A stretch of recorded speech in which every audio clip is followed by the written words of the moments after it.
Inside Crime is brought to you by Deterra. The Deterra drug deactivation system helps stop opioid misuse before it starts. With Deterra, unused prescription opioids and other drugs are gone for good.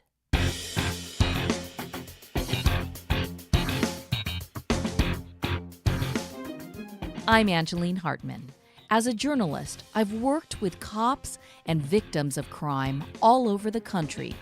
My craft is storytelling. My passion is crime fighting. Hi, everyone. Welcome to Inside Crime. On today's episode, we're going to talk to a man who's become known as one of the most daring undercover agents in history.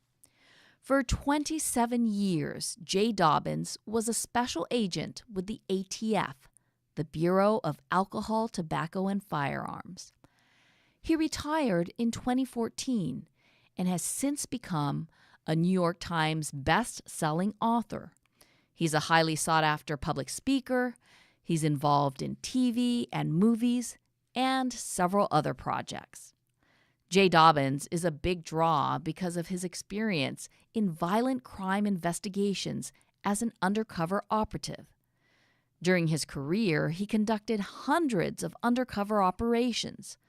He often played the role of a hitman or mob debt collector, and he infiltrated all kinds of deadly criminal enterprises, anti-government extremists, gun-running groups, drug traffickers, organized crime syndicates.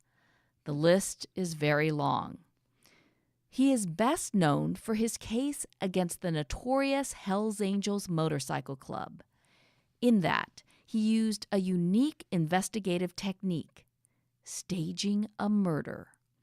We're going to talk to him about what it was like inside that 21-month operation. It was called Operation Black Biscuit, and Jay Dobyns says it almost cost him his family, his sanity, and his life. First, a quick glimpse into the Hells Angels from a History Channel documentary. Their reign is fueled by sheer terror. We had something like 160 bodies piled up. It was a bloodbath. You use hunter strategy in this game. It's predators and prey all the way. The Hells Angels will do anything to eliminate their competition. It was basically just open season. They'll stop at nothing to control the flow of drugs into the U.S. It's better to join with the Hells Angels than get a bullet in the head. Such a pleasure to have on our show today, Jay Dobyns. Jay, welcome to Inside Crime. Thank you for having me, and welcome to your audience as well. Thank you. You have had such an amazing career, and there's so much to talk about. You've done many undercover operations in your career, hundreds, right? Well, yeah. Over the course of my 27 years as a federal agent, I was involved in over 500 undercover operations. There's one that gains everybody's attention. It's the Hells Angels infiltration. And I say all the time, I tell people all the time that that is not the case or the investigation that I am most proud of. I don't think it was my best work, but it got a lot of publicity, not so much for what I did or for what our task force accomplished, but more who it was on. It was on the Hells Angels. They're Americana. They're sexy. You've got the Sons of Anarchy. You've got the Mayan shows. Everybody's intrigued by these guys. The Hells Angels are the king of the mountain in the outlaw biker culture. What made that case popular, what brought attention to it, is not as much what we did, it's who we did it against. When you say that, you mean there are other cases that are stronger or more successful? There are other cases that I worked on that I am personally prouder of, that I believe made a greater impact, had a bigger influence on public safety. It depends on what box we want to put it in. If we're looking strictly at infiltration stories, then that's a pretty big one, because The Hells Angels were believed to be impenetrable.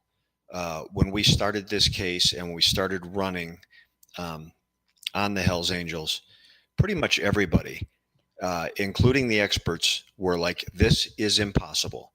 Um, at the time, the Hells Angels were in existence for 60 plus years. There'd been numerous attempts to get under their wire that had been unsuccessful. And so people were like, this is impossible. And we looked at it more Right. like, you know what?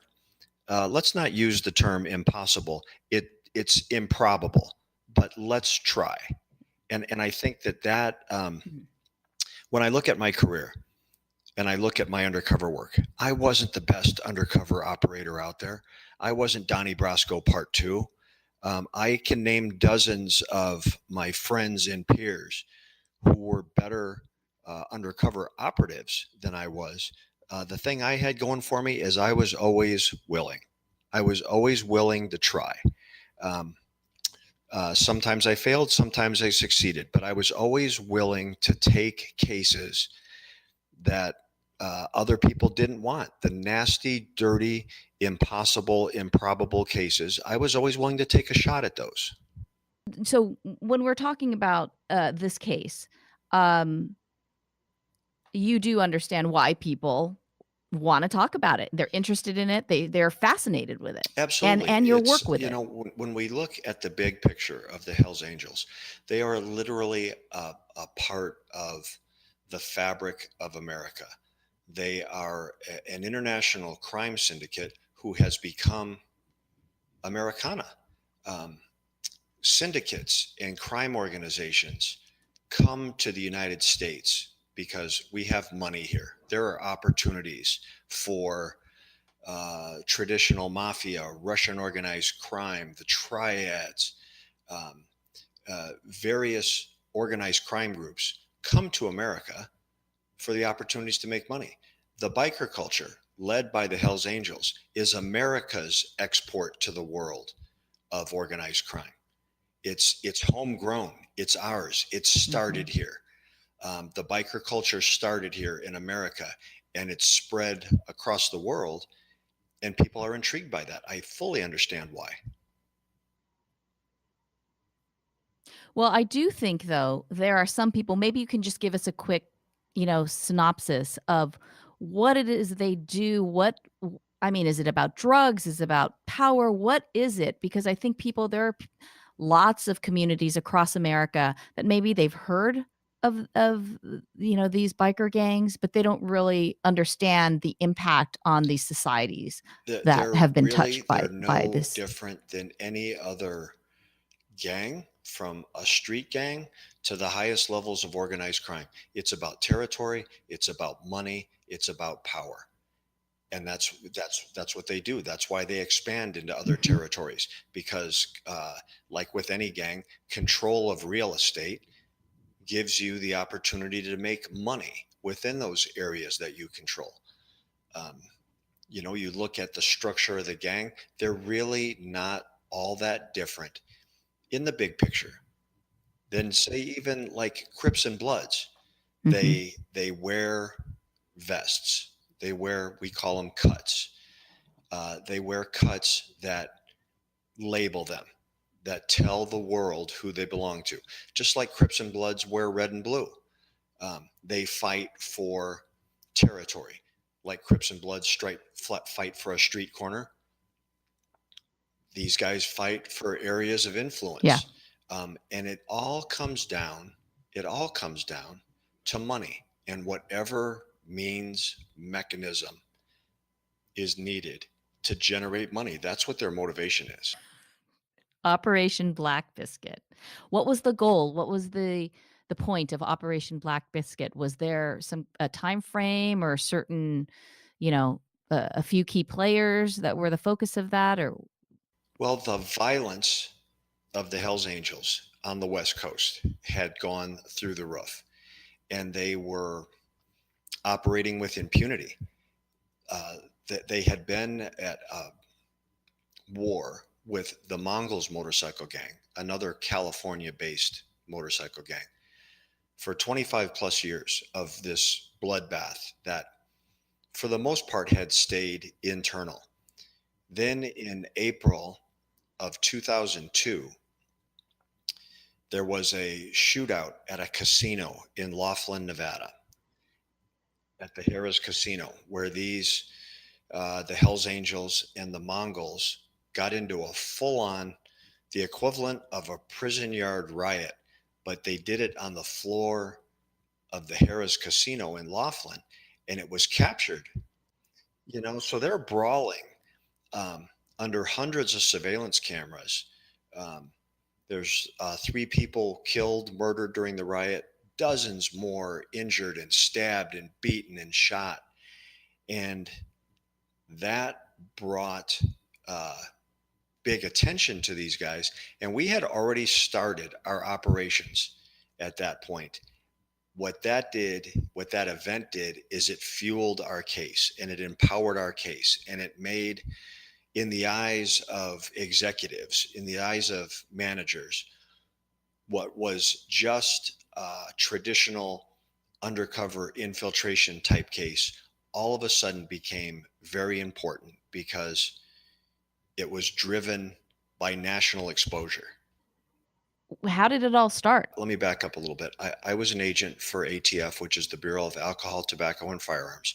We have jurisdiction over the federal firearms laws, federal explosives laws, arson laws.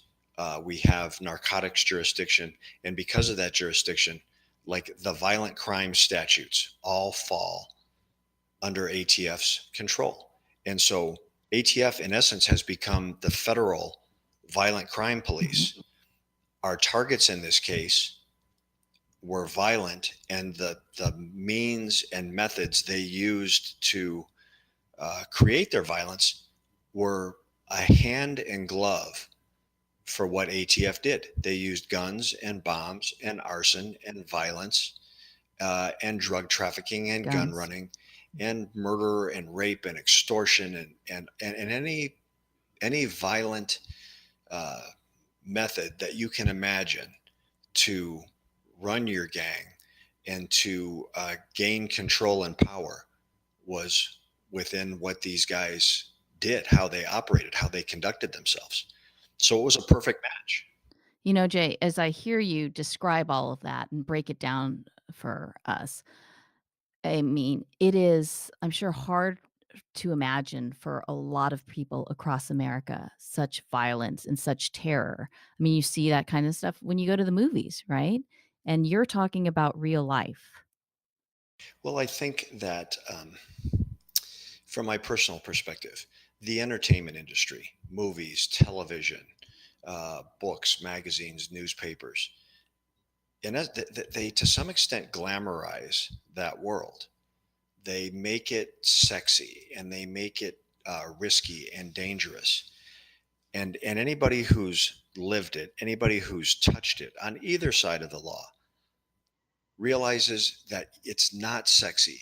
It's a nasty, dirty, bloody, vomit-covered scab of a life.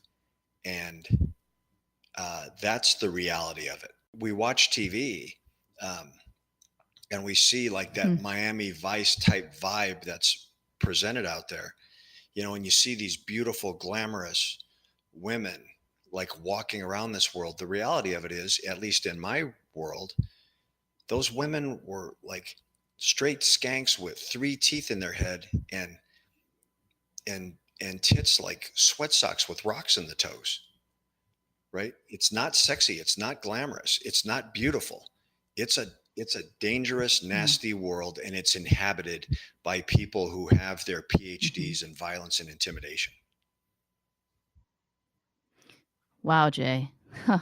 Just to be clear, so you were in that world and then you'd come home at night or on weekends, or you know what I mean? Like how did that work? Well, I came home sporadically. I came home when I was able, and to be quite honest with you, and I'm not proud of this.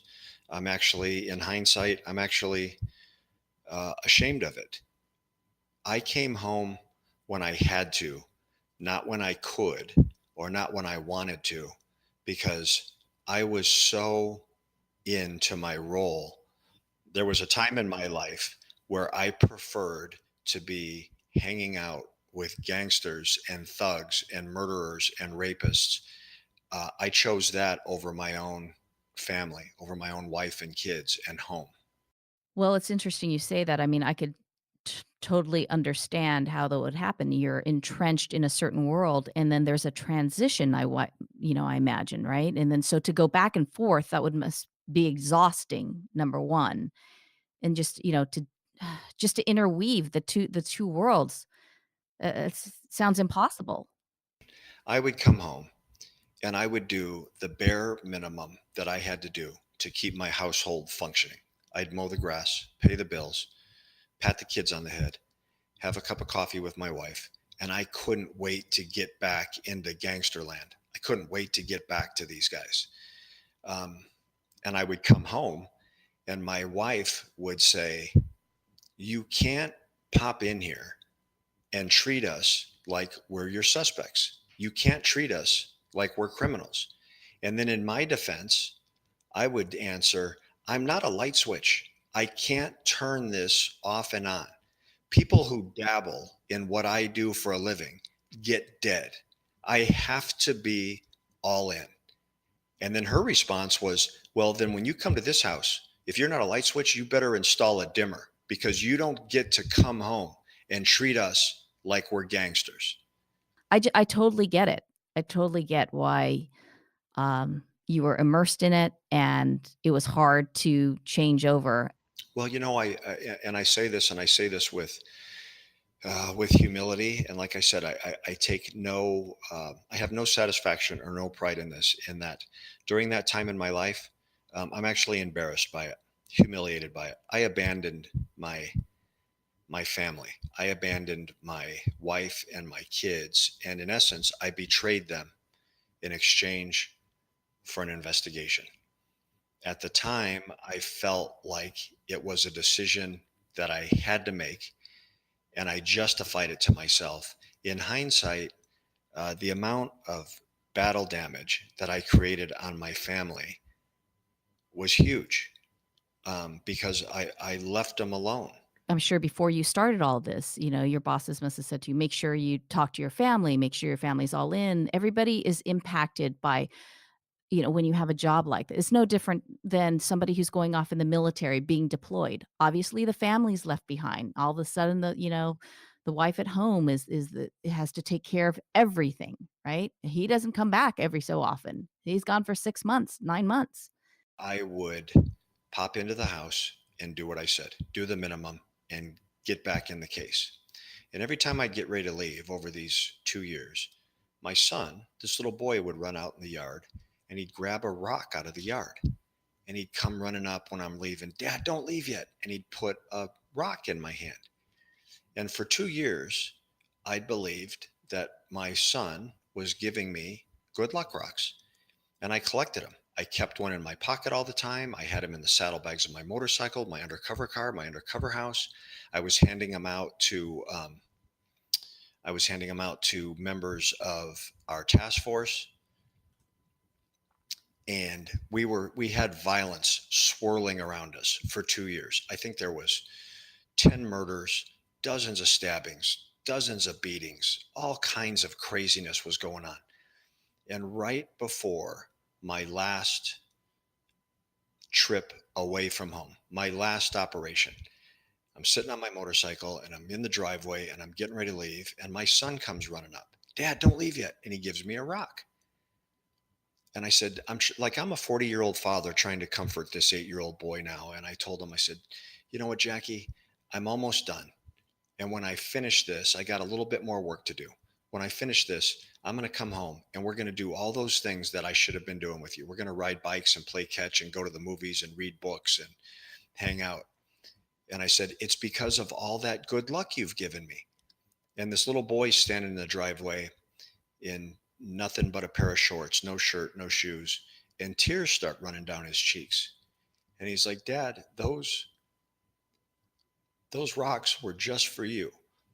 And they're not for good luck. They're for you to put in your pocket. And every time you think someone is going to shoot you or stab you or hurt you, you can put your hand in your pocket and touch it. And that's like me being there to help you fight them back. That was the worst day of my life. That was the worst day of my life because I had brainwashed myself into thinking that I was supposed to be some super undercover agent. And I had this hero syndrome that I was out there changing the world. The reality of it is that wasn't my job. My job was to raise good kids, and I had failed them. Hmm. Children do teach us a lot, you know, in many ways.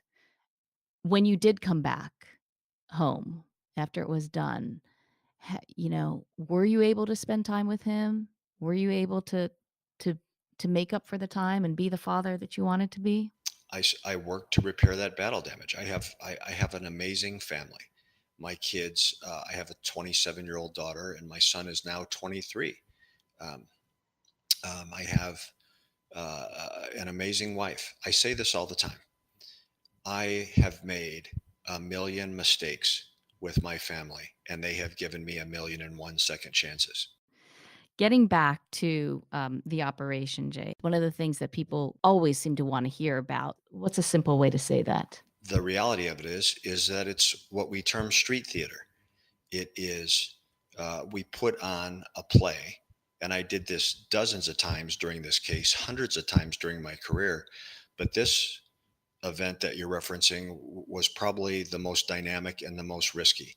What we did is we faked the murder of a Hells Angels rival. We faked the murder of a member of the Mongols motorcycle gang, captured evidence of our fabricated murder, and then delivered that to the Hells Angels as evidence that we deserved membership in the gang.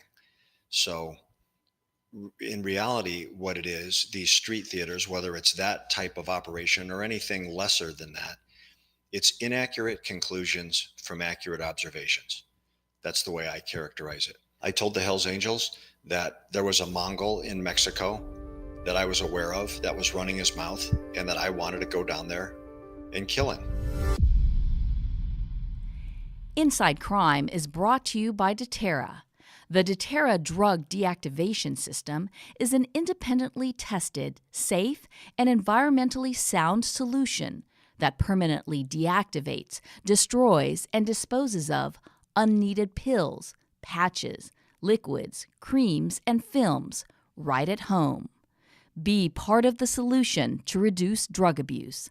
Learn more at deterrasystem.com.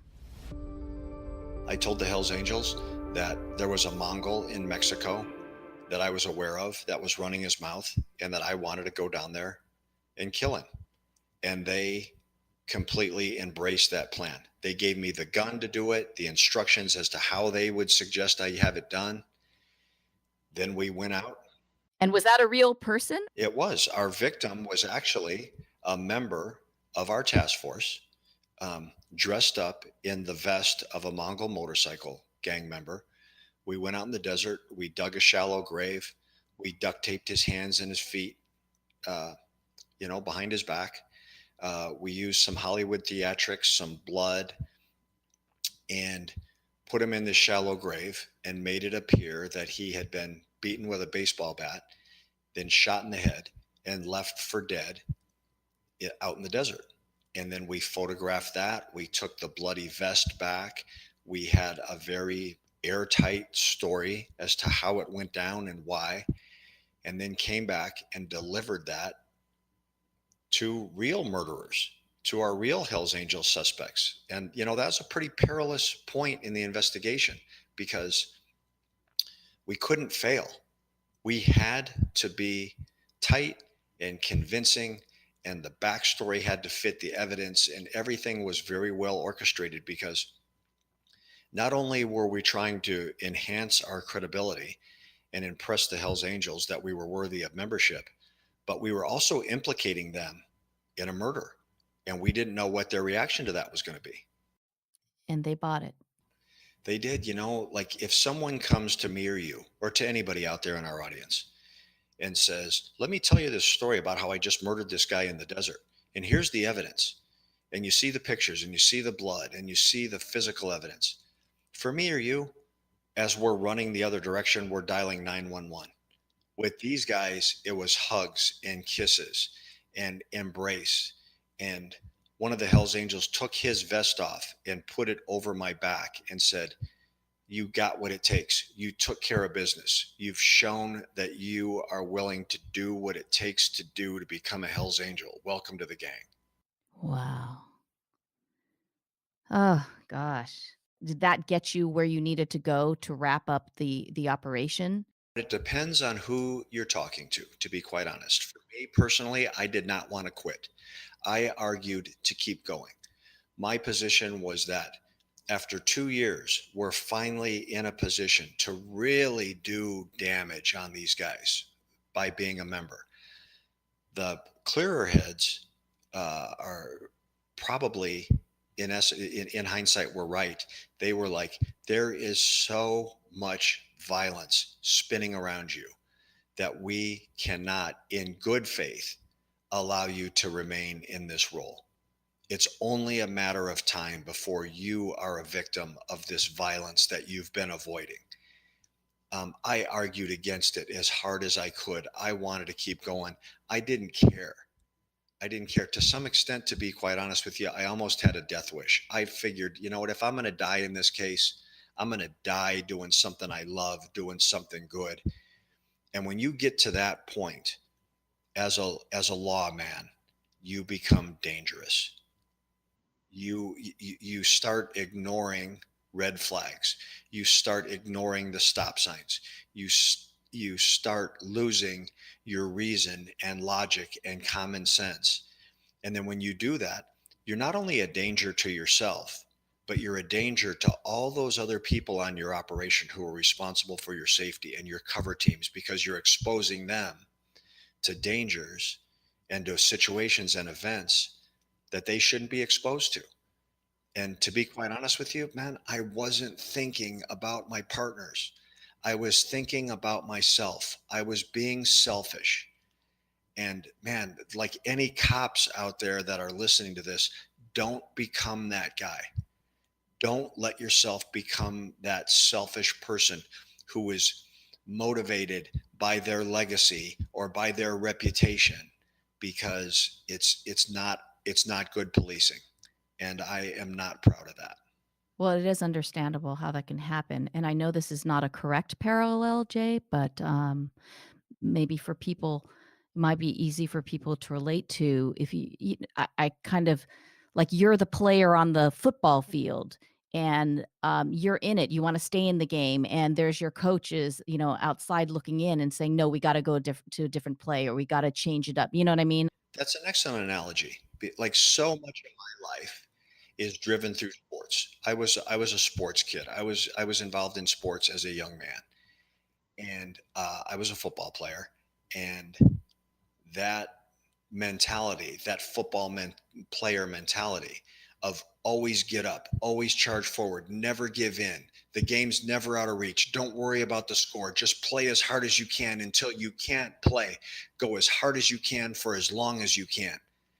That that that football player's mentality was translated into my life as an undercover agent, and I conducted myself the same way. So it was 2 years, and then that's when they figured out what was going on, right? The biggest tragedy in all this is that once my true identity was revealed, um, man, in flooded the death and violence threats. The Hells Angels had a contract on my head. They offered the contract to the Aryan Brotherhood, to the MS-13, to the Russian mob, and to 18th Street gang, street gang in Los Angeles. So I had, at a point in time, I had 4 or 5 international crime syndicates, all holding verified, credible murder contracts on me. And then it spilled into my family. There were valid threats out there to videotape the gang rape of my wife. There was people saying that, like, we don't need to put a bullet in him to torture him. We don't need to hurt him to torture him. Let's go kidnap his daughter and torture her. That's what will hurt him.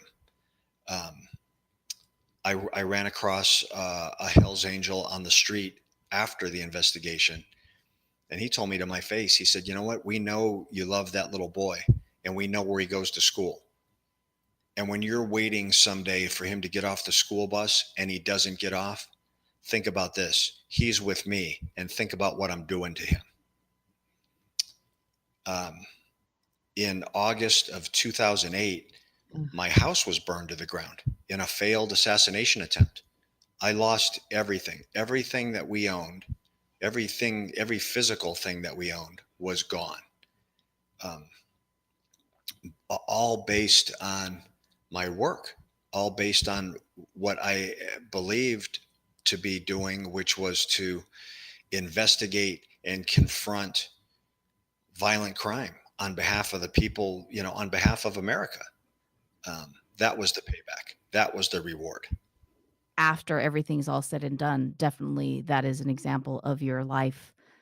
Now it's all merged into one. Your identity's out there, your family's out there. If you're hateful for me for what I did, I understand that. That's the cost of doing business as a lawman. But when it started bleeding into my personal life, and when my family became the targets of the violence and the death threats, um, that was out of bounds. Did you ever just think about picking up and moving to, I don't know, Fiji, Tahiti?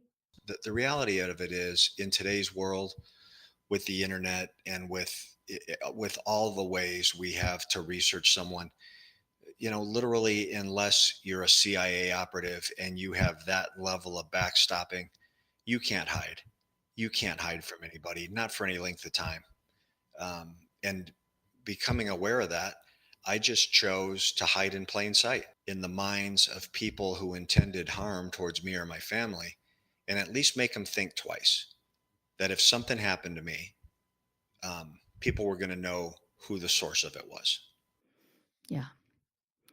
Well, we appreciate you sharing your story. I know you have different reasons for doing it, but it is a hell of a story, Jay. And I know you've got, a couple of books out there for people who want to know more, right? I wrote a book, which was basically like, to just go back a little bit, or just to our previous topic. I wrote the book No Angel, which was used to hide in plain sight. I exposed the story and what I did and what we accomplished. And it's, for anybody that has read it or maybe interested in reading it, it's not a hero story.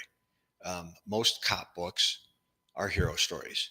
Mine is not a hero story because I don't feel very heroic in it. It's a very brutal, honest story of that operation, the infiltration of the Hells Angels.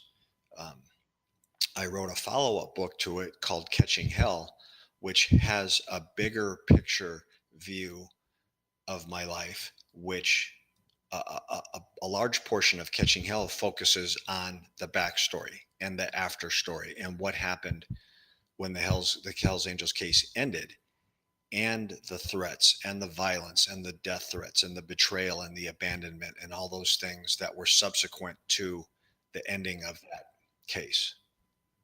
Got it. So 2 books, No Angel and Catching Hell. Amazingly, and I'm very humbled by this, like, instantly became a New York Times bestseller. Um, and I'll tell you why. At least my view of why it was so successful is that because of what I said earlier. It's not a hero story. It's a common man story. I grew up in a blue collar family. My father was a carpenter for 50 years. He pounded nails for a living. My mom washed people's toilets who didn't want to wash their own toilet for a living.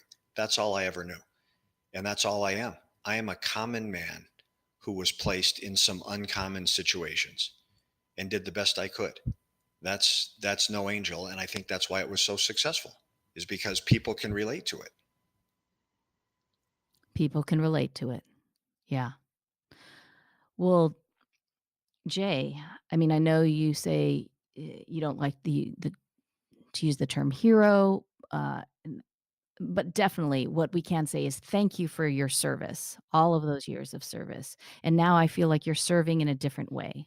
Well, I work with an organization called Safe Call Now. It's easy to find, safecallnow.org.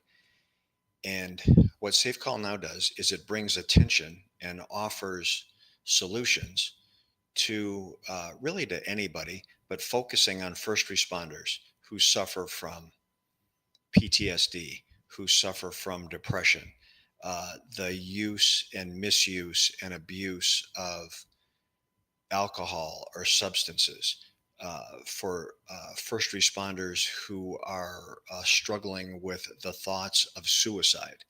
Um, all those things I experienced and was somehow, like by the grace of God, was allowed to survive it.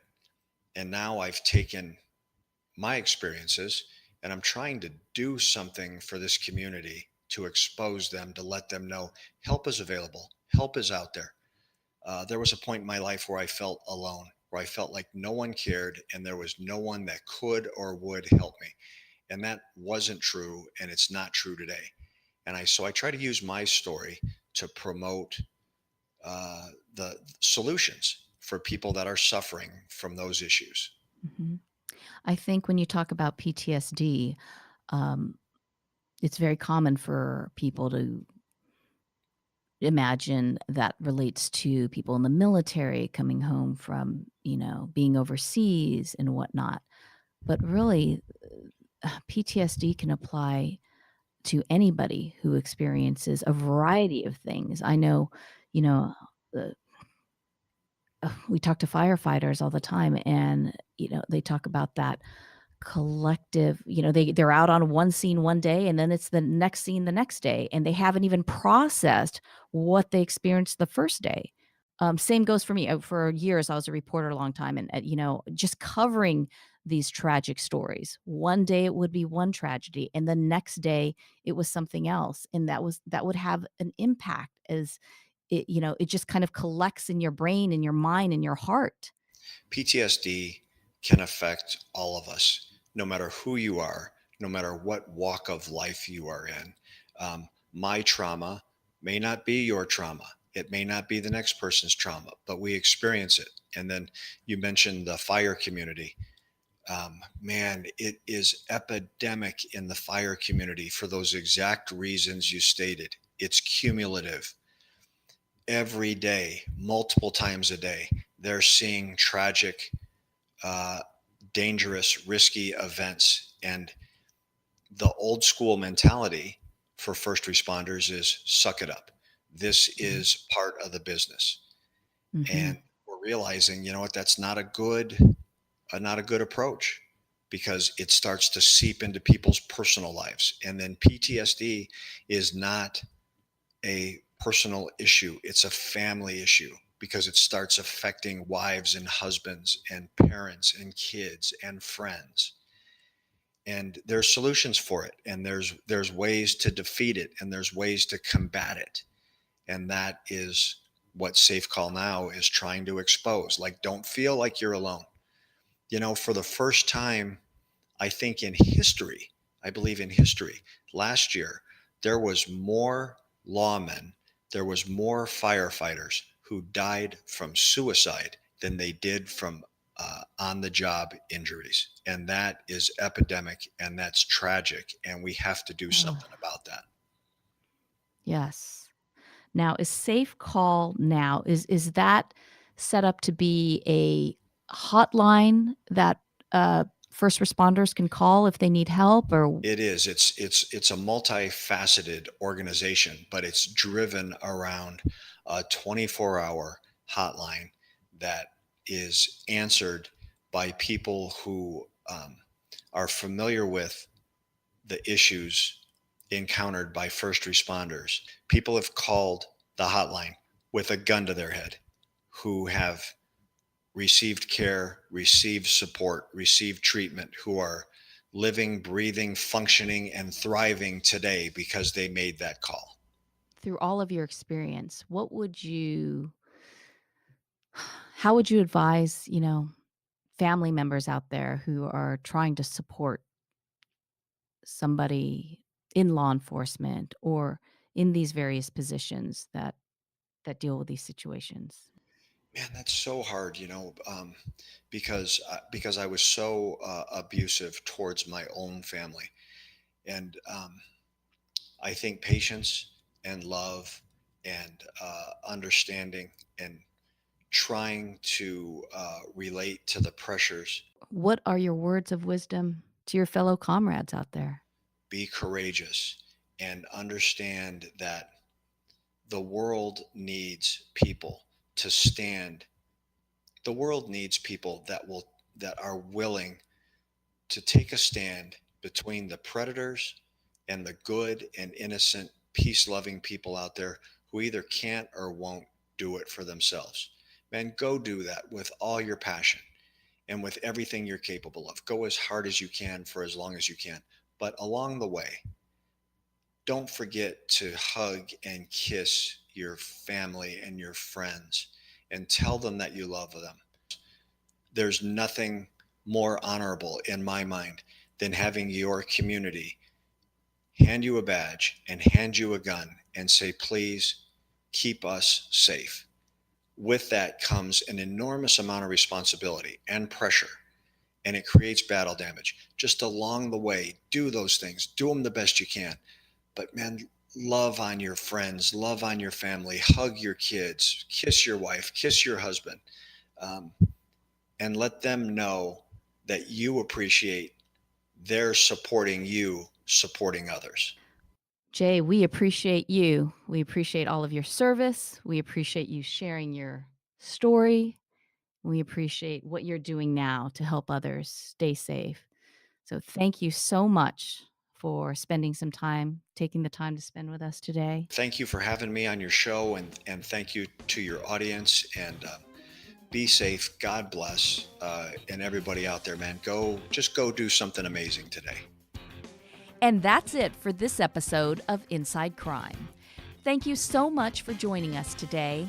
I'm your host, Angeline Hartman. For more information about our show, just go to our website, insidecrime.com. Also, you can reach me on Twitter. My handle is @AngelineDC. I would love to hear from you. And finally, don't forget to subscribe so you don't miss an episode of Inside Crime.